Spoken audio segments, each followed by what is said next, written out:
Does that at all put a wrinkle in the president's plan for a trade embargo with them? With respect to Spain, I think they heard the president's message yesterday loud and clear. And it's my understanding over the past several hours they've agreed to cooperate with the U.S. military. And so I know that the U.S. military is coordinating with their counterparts in Spain. But the president expects all of our European allies, of course, to cooperate in this long sought-after mission, not just for the United States, but also for Europe, to crush the rogue Iranian regime that, again, not only threatens America, but also threatens our European allies as well. With respect to oil prices and the economy, is that... Now, for those of you that are unaware of what happened, Spain has American military bases in its borders, and America wanted to use those bases now that it's in conflict with Iran. And Spain decided to go like a horse that's high on ivermectin and went, "Yay!" And so immediately, Donald Trump said that he is going to boycott Spain. So that's a very heavy blow, because usually, you know, he talks about tariffs, but now he was basically suggesting that maybe we're going to kick them out of NATO as well.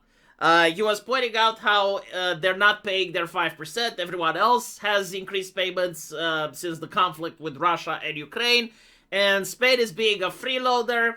And so we're going to consider boycotting them, and we're going to also, like it was implied, that we're going to review their NATO membership.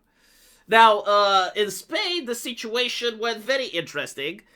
First of all, the leader of the political opposition was saying, listen, America, those people do not talk for us. Like, the ones that got elected by the Spanish, and that are representing our nation, they're not talking in our name. So please, Donald, chill. Donald, please chill. The party in power, however, they were banking on the European Union to save them. They were thinking, okay, well, he's not going to boycott us because the EU is going to defend us. However, after Trump met with German Merz, I think Spain heavily reconsidered. So let's see what the German said. First, let's look at what he said before meeting with Donald Trump, because this is very interesting. What did you say? 60%? Ja, ich sage, Herr Präsident, 60% haben wir die Zahlen runtergebracht. I don't believe it. Ja, ich bin am Montag wieder bei ihm und werde es ihm nochmal mit Grafiken zeigen. Also Sie sehen... Right, so the German chancellor was doing a bit, you know, he was showing to his people how he is going to put the US president in place with charts and with numbers. Now let's see how confident he was when he was actually in front of the US president at the White House. But some of the European, like Spain, has been terrible. In fact, I told Scott to cut off all dealings with Spain. Spain, first of all, and now Spain actually said that we can't use their bases, and that's all right. We could use their base if we want. We could just fly in and use it. Nobody's going to tell us not to use it, but we don't have to. But they were unfriendly, and so I told him we don't want to. Spain has absolutely nothing that we need other than great people. They have great people, but some.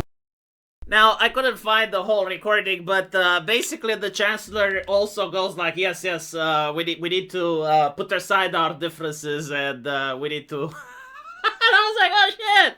Like, wait to throw Spain under the bus, buddy. Wait to throw Spain under the bus.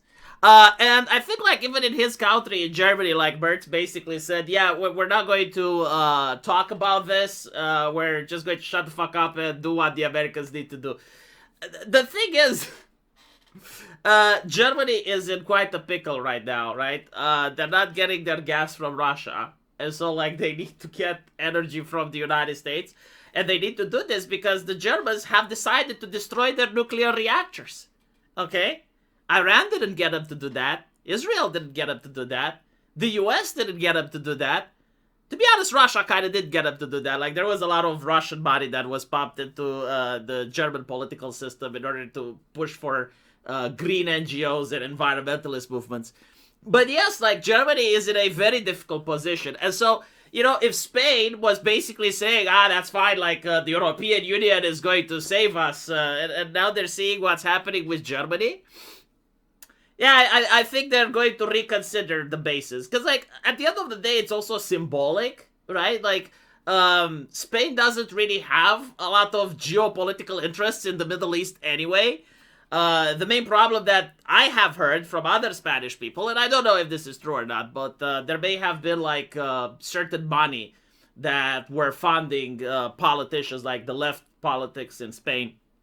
Maybe it's true. I don't know. I also do believe that a nation that imports a lot of people from the Middle East also imports the problems and the grievances from the Middle East. And so, you don't want to be viewed as you're with the Americans when the Americans are bombing the Middle East, because that's what usually creates terrorist attacks, right? And so maybe the Spanish government doesn't want civil unrest. Like, they don't want the instability. But at the same time, they don't want to be alone in a situation where the United States is basically saying, we're going to boycott you. And the European Union doesn't seem to have issued any statement. That's the interesting part, right? Like, Ursula von der Leyen has said jack shit after Donald Trump literally said, yeah, we're going to boycott the member state. Because, like, in theory, the European Union could have basically said, like, no, we're an umbrella. You do not get to negotiate with one nation. You negotiate with the European Union as a whole. And so you either do business with us or you don't. That's pretty much how the European Union should have handled this situation. But as we get to see, no, that's really not what happened. And I think it's not what happened because they think that Donald Trump may have been crazy enough to basically say, okay, sure, why not? I'm boycotting all of you. And since you guys keep accusing me of being a Russian puppet, I'm going to start supporting Russia for real now. I'm just saying, like, the option would have been possible. What would the EU do in that situation? And so this is probably why the German chancellor didn't bully Trump with charts and stuff, because I'm pretty sure that Trump actually understands percentages. He understood it at the United Nations. Like, at the United Nations, when you had the Greta Thunberg extravaganza, Donald Trump told to the world that what Merkel is doing by taking gas from Russia, by starting the Nord Stream 2, by destroying their nuclear energy, and by embracing environmentalism, they basically said that you guys are going to be in a bad spot. And the German representatives were laughing at Donald Trump, right? Like, they thought he's insane. They thought he is crazy. I think he understands the statistics. Yes, I think he understands the percentages a lot better than the Germans. And so it was a very nice bit from the German chancellor. Unfortunately, it didn't seem to have materialized when he actually ended up in front of Donald Trump. Let me know what you guys think, though. And as usual, I'll see you in the comment section. Take care.